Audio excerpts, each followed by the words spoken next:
Le trimestre écoulé a été marqué par des changements profonds, tant sur le plan politique qu'économique. Il n'est pas exagéré de les qualifier d'historiques. Cette transformation a débuté le 20 janvier, jour de l'investiture du nouveau président américain. Le style de gouvernance de l'administration Trump a entraîné une incertitude mondiale, provoquant un ralentissement de la croissance aux États-Unis, mais sans pour autant plonger l'économie en récession. En Europe, les dirigeants politiques ont pris conscience de la nécessité d'organiser leur propre défense. En très peu de temps, d'importants plans d'investissement ont été annoncés. 800 milliards d'euros à l'échelle européenne pour la défense et près de 1000 milliards d'euros en Allemagne, destinés à la défense et aux infrastructures. Ces investissements devraient stimuler la croissance en Europe, dont les effets s'amplifieront progressivement dans les années à venir.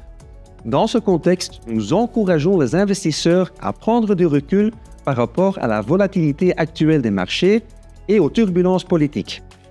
Notre vision, à moyen et long terme, reste constructive, soutenue par les fondamentaux solides.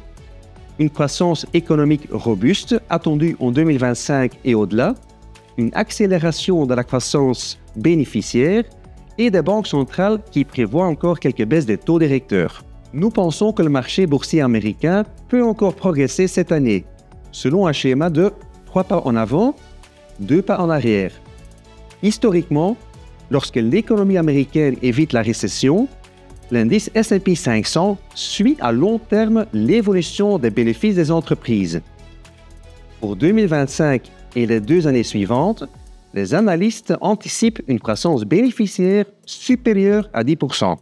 En Europe, les indicateurs économiques plus solides, l'espoir d'un cessez-le-feu en Ukraine et les mesures de relance budgétaire ont renforcé la confiance des investisseurs.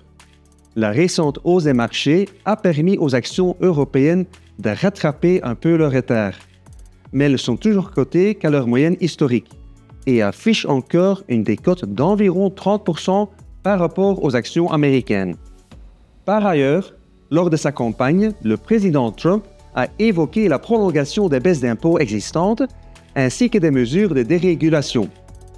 Bien que ces réformes ne soient pas encore mises en place, elles pourraient, combinées aux mesures de relance budgétaire en Europe, contribuer à un regain de confiance au second semestre.